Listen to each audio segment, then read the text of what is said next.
సేనకి మరో అవకాశం ఇచ్చిన సేనాని నమ్ముతారా? మరి సేనాని నమ్మకాన్ని నిలబెడతారా లేక వమ్ము చేస్తారా అనే దాని మీద ఈ రోజు కమ్ టు ద పాయింట్ కార్యక్రమంలో మనం మాట్లాడుకోబోతున్నాం. ఎందుకంటే చాలా చాలా ఇంపార్టెంట్ అయిన పాయింట్ ఇది. చివరి వరకు చూడండి, మీ అభిప్రాయాన్ని తప్పకుండా కామెంట్ రూపంలో తెలియచేయండి. ఇక పాయింట్లోకి వెళ్ళిపోదాం. ఏమిటి అంటే, జనసేన అధ్యక్షులు పవన్ కళ్యాణ్ ఎంత బలంగా ఉంటారో ఆయన కింద ఉన్నటువంటి నాయకులు గాని, నేతలు గాని, కార్యకర్తలు గాని బలంగా లేరు.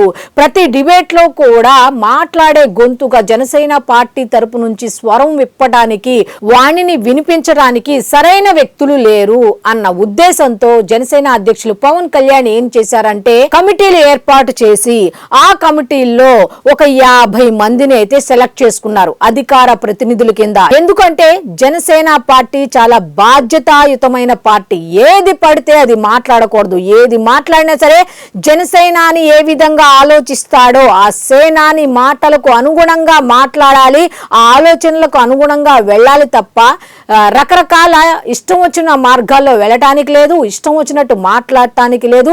జనసేన సిద్ధాంతాలకు అనుగుణంగా ప్రజలకు ఉపయోగపడే ఆ కాన్సెప్ట్కు తగ్గట్టుగా మాట్లాడే విధంగా ఒక 50 మందిని సిద్ధం చేశారు.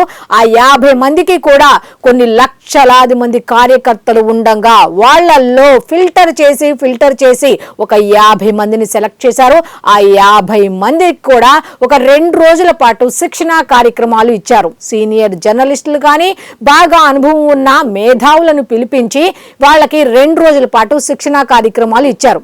మరి ఇక్కడ గుర్తు పెట్టుకోవాల్సిన అంశాలు ఏంటంటే, ఈ 50 మంది కూడా జనసేన అధ్యక్షులు నమ్మి ఈ 50 మందికి పదవి బాధ్యత అనేది ఆ గతంలో ఏ విధంగా కార్యక్రమాన్ని చేపట్టి ఏ విధంగా ఆయన దిశానిర్దేశం చేశారో అదే విధంగా ఒక మీడియా సమావేశానికి, మీడియా చర్చలకు వెళ్ళినప్పుడు ఏ విధంగా మాట్లాడాలి, జనసేన పార్టీ తరపున బాధ్యతాయుతమైన బలమైన ఆశాజనకమైన చర్చ ఏ విధంగా సాగాలి అనే దానికి ఉదాహరణగా ఈ జనసేన అధికార ప్రతినిధులు నిలవాలి అన్న ఉద్దేశంతో 2 రోజుల పాటు శిక్షణా కార్యక్రమాలు రామ్ తాళూరి గారి ఆధ్వర్యంలో అయితే నిర్వహించారు. మరి ఈ 50 మంది ఏం చెయ్యాలి అనే దాని మీద ఈ రోజుకు మనం ఖచ్చితంగా మాట్లాడుకోవాలి. లక్షలాది మంది కార్యకర్తలు ఉండగా మిమ్మల్ని 50 మందిని సెలెక్ట్ చేశారు అంటే మీలో ఏదో స్పెషల్ క్వాలిటీ ఉంది, మీదో ఏదో స్పెషాలిటీ ఉంది. మరి ఆ స్పెషాలిటీని జనసేన పార్టీ తరపున, ప్రజల తరపున, సమస్యల తరపున మీ వాణిని వినిపించాల్సిన బాధ్యత మీకు ఉంది అన్న ఉద్దేశాన్ని గుర్తు చేయటానికి ఆయన శిక్షణా కార్యక్రమాలు పెట్టి మీకు ట్రైనింగ్ ఇచ్చారు. కాబట్టి మీరు చేయాల్సింది ఏంటంటే, పదవి బాధ్యత అని ఆయన ఏ విధంగా పెట్టారో మీరు కూడా అదే విధంగా బాధ్యతగా డిబేట్కి వెళ్లే ముందు ఆ సబ్జెక్ట్ మీద పూర్తి అవగాహన చేసుకొని ప్రతి డిబేట్లో కూడా ఎలా ఉండాలి అంటే, పలానా డిబేట్లో పలానా జనసేనకి సంబంధించిన అధికార ప్రతినిధి మాట్లాడాడు చూడు, అది డిబేట్ అంటే.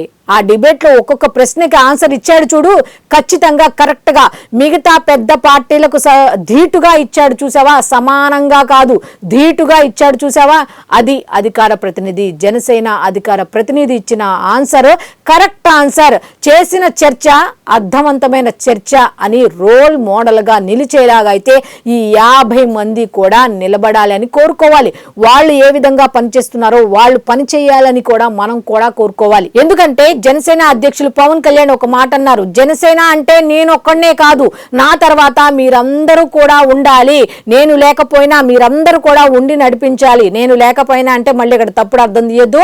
నేను లేకపోయినా అంటే మీనింగ్ ఆయన ఆ స్థాయిలో పనులు చూసుకుంటున్నా, కింద ఎవరైనా కౌంటర్లు ఇచ్చినా, ఆయన గురించి ఏమైనా మాట్లాడినా, పార్టీ గురించి ఏమైనా మాట్లాడినా, ఇష్యూలని డైవర్ట్ చేస్తూ ఏదన్నా చెడుగా మాట్లాడినా గట్టిగా ధీటుగా సమాధానం పవన్ కళ్యాణ్ కాదు ఇవ్వాల్సింది, పవన్ కళ్యాణ్ కింద ఉన్న నేతలు గాని, కార్యకర్తలు గాని, అధికార ప్రతినిధులు గాని ఇవ్వాల్సిన అవసరం ఉంది అని ఆయన చాలాసార్లు చెప్పుకుంటూ వచ్చారు. ఇలాంటి విషయాల్లో ఆయన అసహనం కూడా చాలాసార్లు వ్యక్తం చేసి ఈ 50 మందిని, ఈ లక్షల మంది కార్యకర్తలు ఉన్నటువంటి వాళ్లలో 50 మందిని సెలెక్ట్ చేశారు. కాబట్టి ఈ 50 మంది బాధ్యతాయుతంగా ప్రవర్తించాల్సిన అవసరం ఉంది. ప్రతి చర్చలో కూడా పాల్గొనాల్సిన అవసరం ఉంది. బాధ్యతాయుతంగా జనసేన పార్టీ తరపున వైపున తమ స్వరాన్ని వాణిని వినిపించాల్సిన అవసరం ఉంది. రోల్ మోడల్ గా నిలవాలి అని మనం కూడా కోరుకుందాం. అయితే ఈ 50 మంది కూడా జనసేన పార్టీ జనసేనాని ఇచ్చిన అవకాశాన్ని సద్వినియోగం చేసుకోవాల్సిన సమయం ఆసన్నమైంది. ఎవరికి వాళ్ళు ఎవరో వస్తారు ఏదో చూస్తారని ఎదురు చూడకుండా వాళ్ళ టాలెంట్ ని వాళ్ళు ప్రూవ్ చేసుకోవాల్సిన అవసరం ఉంది. ఆయన ఒకటే చెప్తున్నారు, ఏమని? కార్యకర్తలు జెండాలు మోసే విధంగా ఉండకూడదు, పార్టీల్లో పదవులు అనుభవించేలా ఉండాలి. ఎలాగా? ఒక్కొక్క స్థాయి నుంచి ఇప్పుడు అధికార ప్రతినిధులు కనుక బాగా మాట్లాడి ప్రజా సమస్యల మీద ఖచ్చితంగా గట్టిగా మాట్లాడగలిగితే వాళ్ళకి ఆటోమేటిక్ గా గుర్తింపు లభిస్తుంది అని చెప్పి ఆయన చెప్పారు. కాబట్టి ఈ 50 మంది కూడా జనసేనాని నీడలాగా జనసేన నియమ నిబంధనలను పాటిస్తూ ముందుకు వెళ్లాల్సిన అవసరం ఆసన్నమైంది. అయితే ఈ మీడియా చర్చలకు సంబంధించి ఖచ్చితంగా ధీటుగా సమాధానం ఇస్తారు అని చాలా మంది అనుకుంటున్నారు. ఎందుకంటే 2 రోజుల శిక్షణ కార్యక్రమంలో మేధావులందరూ వచ్చి కూడా శిక్షణ ఇచ్చారు కాబట్టి రామ్ తాళ్ళూరి గారికి కూడా వాళ్ళు ధన్యవాదాలు తెలిపారు. ఎందుకంటే ఇలాంటిది దాదాపు 12 ఏళ్ల తర్వాత వాళ్ళు ఎదురు చూస్తున్నారంట. సీనియర్లే కానీ లేకపోతే ఇప్పుడు ఈ మధ్య కాలంలో వచ్చినటువంటి కమిటీలకు సంబంధించి వచ్చినటువంటి ఈ 50 మందిలో అధికార ప్రతినిధులుగా ఎన్నికైనటువంటి వాళ్ళు కూడా ఆశిస్తున్నారంట శిక్షణ కార్యక్రమాలు పెడితే బాగుండు, అసలు జనసేన స్టాండ్ ఏ విధంగా ఉంది, ఏంటి, ఏ విషయాల మీద మాట్లాడాలి, ఏ విషయాల మీద మాట్లాడకూడదు అనేది మాకు తెలియట్లేదు, అవగాహన రావట్లేదు, శిక్షణ కార్యక్రమాలు పెడితే బాగుండు అనుకున్న తరుణంలో ఇటువంటి శిక్షణ కార్యక్రమాలు పెట్టారు. ఇవి మాకు ఎంతగానో ఉపయోగపడతాయి, మేమేంటి, మా భావజాలం ఏంటి, మన జనసేన పార్టీ భావజాలం ఏంటి అంటూ మీడియా చర్చల్లో మేము ఇక నుంచి గట్టిగానే పాల్గొంటాం, ధీటుగా సమాధానం ఇస్తాం, జనసేన పార్టీ సిద్ధాంతాలు ఫాలో అవుతాం అంటూ కూడా వాళ్ళు కూడా చెప్పడం జరిగింది. మనం కూడా అదే ఆశిద్దాం. ఏ విధంగా జనసేనాని నీడలాగా వాళ్ళు ఈ పార్టీకి సంబంధించిన ఆశయాలను ముందుకు తీసుకువెళ్తారు ఏంటి అనేది కూడా మనం రేపటి నుండి చూడాల్సిన అవసరం అయితే ఉంది. ఇంకో విషయం ఏంటంటే దీనికి సంబంధించిన ఇన్పుట్స్ కూడా రామ్ తాళ్ళూరి ఇస్తాను అంటం అయితే వాళ్ళు చాలా సంతోషం వ్యక్తం చేస్తున్నారనమాట. ఎందుకంటే పవన్ కళ్యాణ్ గారికి రైట్ సైడ్ కృష్ణతేజ్ గారు ఉంటే లెఫ్ట్ సైడ్ రామ్ తాళ్ళూరి అయితే పార్టీ బలోపేతానికి కృషి చేస్తున్నారా అంటే ఎస్ అనే చెప్పొచ్చు.